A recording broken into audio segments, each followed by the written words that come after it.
Good morning Year 1 and welcome to Thursday's Literacy. Okay, we're going to start with the phonics book, which is the reception booklet. So if you've got this book, this is the part of the video for you. Now for the last couple of days, you've been working on segmenting and blending. So we're going to have a little recap on what segmenting and blending means. Okay, so segmenting means chopping your word up. Okay, so if you've got the word pig, chopping it up means p-i-g, like a robot. So that's your segmenting section, p-i-g. And the blending part is when we put the word together. So we chop it, p-i-g, and we blend it together to say pig. Okay, so p-i-g, pig. We could do the same with k-a-p, cap. Okay, so that's really important that we think about chopping like a robot and blending it together to help us read the words. So in your booklet today, you're going to have a little look at doing different activities to chop the words up and blend them together. Now, this side you will be able to do quite easily. You're going to find the words that begin with the same sound and draw the matching pictures here. But when you get to this side here, there are some tricky sounds in your activities. Okay, so you might find when you get to here, it says h or s, horse. Now, this sound might be really tricky, but you have got a clue because which letter is this? It's a h. Okay, so you've got to think about which animal begins with a h. Is it a horse or is it a goat? Okay, so it says you've got to listen to the robot, blend the sounds, say the words and colour the right animal. So if you're not sure of this sound, your grown-up could help you. You could watch the phonics videos because on our phonics videos we will go over these sounds and have a little go at sounding them out together, okay? And then colour in the right picture. Okay, so we would love to see some pictures of your workbooks, but we really love watching your videos of you chopping up your words and blending them together. So if your grown-ups could video you, you could do other words that aren't in there. You could have a look in your house, see what you can find and chop it up and blend it into a word. And you could even have a go at writing some on your whiteboard. Okay, so we look forward to seeing that. If you have got the Year 1 comprehension book, this is the video for you. Okay, so today you are going to be looking at page 10. Okay, now on your page today, you've got a key here with some words in and you have got some pictures. Okay, and you're going to read the words and you're going to write it on the correct picture underneath. Now, we think you will do that really quickly again today, okay? So I want you to really think about your best handwriting. Think about writing on the lines. Think about making sure you've got your cursive letters. And then when you have done that, I would like to see a sentence on your whiteboard. So choose 3 of the pictures and write a sentence about those words. Okay, so you might want to write a sentence about the hat, about the bag, about the key, or you might want to do the shoe, the bus, or the book. Okay, so write us a sentence about 3 of those pictures, and we really look forward to seeing your work. Okay. If you have got the Year 2 Comprehension English book, this is the part of the video for you. Okay, today you're going to be looking at page 10. Now, yesterday in your booklet, you answered questions all about the enchanted wood. And your story extract yesterday was a really magical story. Okay, so your story yesterday was an imaginary story. And today we're going to look at an extract that is all about facts. Okay, so the type of text that we're looking at today is called non-fiction. So when we're in literacy and we're in English and we're reading stories, there's 2 different types of books. We've got fiction and non-fiction. Okay, so fiction is our storybooks, like I will be reading to you in a minute, and non-fiction is all about facts. Okay, so it's something that's real, something that's really happening in life, in the world, something that is real. Okay, so we've got a non-fiction extract today, and it's a fact file. So it's got lots of information that is true, that really happened in real life. And it's all about somebody called Amy Johnson. So pause the video here and read your text, and then come back to the video and I will read it with you. Okay? Okay, let's read it together. Amy Johnson was born in Hull in 1903. That was a long time ago. She began to take flying lessons when she was 25 and went on to become the first woman ever to fly alone from Britain to Australia. This is where we live in Britain. So she was the first woman to fly to Australia.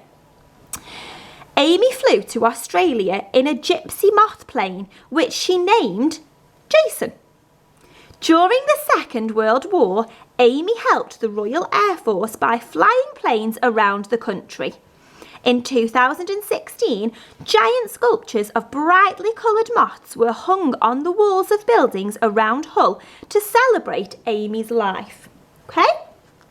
So once you've read that text, what you could do is go back over it, read it a few times to get it into your head, and pull out the bits that you think are the important bits of information. And then you've got 3 questions to answer around your text. Okay, so it says, how old was Amy when she started learning to fly? So you need to go back into the text and find out how old Amy was. Okay, so read back through and you can put a line under it, you can highlight it, or you could circle it, okay? The next one says, why were moths chosen to celebrate Amy's life? So you need to go and find your answer in the text and write your answer in a full sentence with capital letters, finger spaces and full stops. And the last question says, is this text fiction or non-fiction? And how can you tell? Now at the beginning, before we read our story, we talked a little bit about what fiction and non-fiction is, okay? So remember, if it's fiction, I remember it like this, fiction for fairy tale, okay? So fiction is stories and non-fiction is facts, okay? So what do you think this is? Is it fiction or non-fiction? For a little challenge today, we thought maybe you could go onto Google and have a little research about Amy Johnson, and maybe you could find out some more facts for us and write them down on your whiteboard, and we'd love to see some pictures of that. Okay, so great job, and we can't wait to see your work. Okay, so this message now that I'm going to give you is for everybody in year 1. I'm just going to talk a little bit about handwriting. Now, you have all got a booklet here that is your handwriting booklet at home. Now, this booklet is brilliant for pencil control. So if you struggle a little bit sometimes to form your letters, it will help you get a really strong grip with your pencil and help you with your strength in your fingers, okay? But what you might have noticed is that some of the letters are formed a little bit different than the way that we form them at school, okay? So in your booklet, you might find a letter like this. You might find a L, or you might find a T like this. Okay, but when we're in school, we use cursive script. So we do our L like this, and we start on the line, we go up to the top, down and a flick. And the same for a T, up, down and a flick. And it would be the same for a K. We start ours on the line, up, round and over, okay? Now, the website that we have sent you a login for is called Letterjoin. So to practice the correct formation, it's really important that you use your Letterjoin login to practice your cursive letters, okay? This is brilliant to help you strengthen your hands and your fingers, but use your Letterjoin login to help with your formation, okay? Okay, lovely. So, I'm going to finish off today with a story for you called The Great Cheese Robbery. Okay? I've not read this story before, so I'm excited to see what it's all about. Off we go. Daddy Elephant was as big and strong as a tractor. Patrick was small and only a little bit strong. Patrick was scared of lots of things like the dark, ghosties, bees, and the fluff you find under your sofa. Daddy wasn't scared of anything. I wonder if you're scared of anything. What might you be scared of? Daddy says he's not scared of anything in this story. Okay. Boom! Patrick tried and tried to make Daddy Elephant jump, but it never worked. Look, he jumped out of the box. He scared him in his shark outfit. Nice try, said Dad. But there was one thing that did scare Daddy Elephant. It's not fair. You're not scared of anything. I wonder what the one thing is that's going to scare him.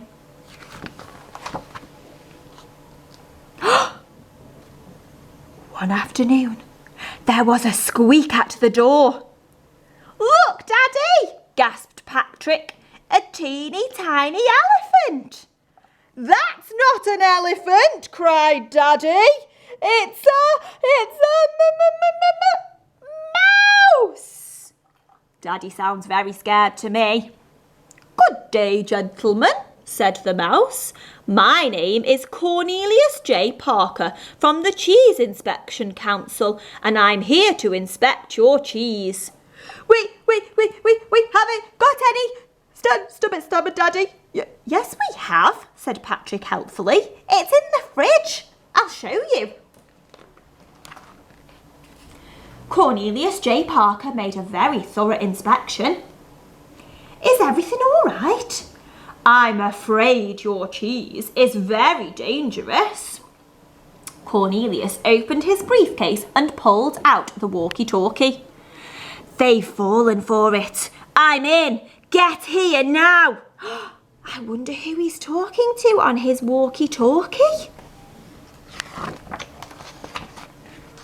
Soon, there was another squeak at the door.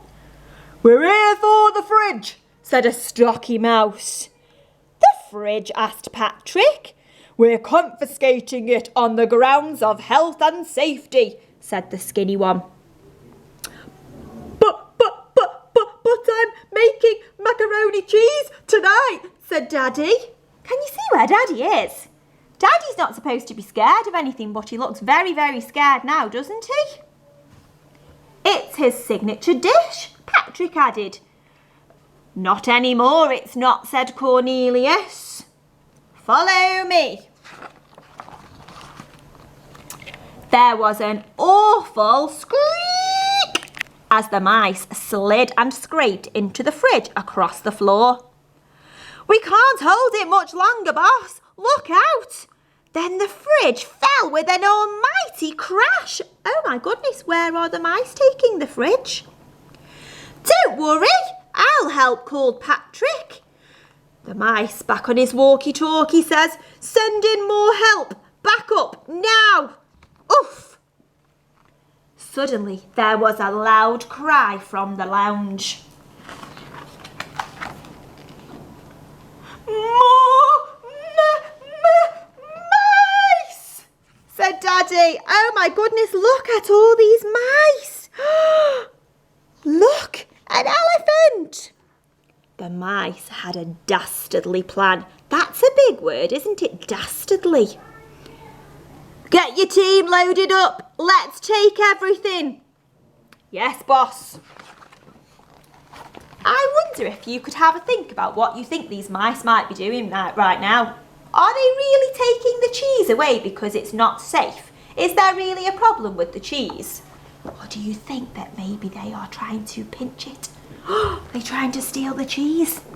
Daddy Elephant watched helplessly as the fridge marched past out of the door. Adios, amigo!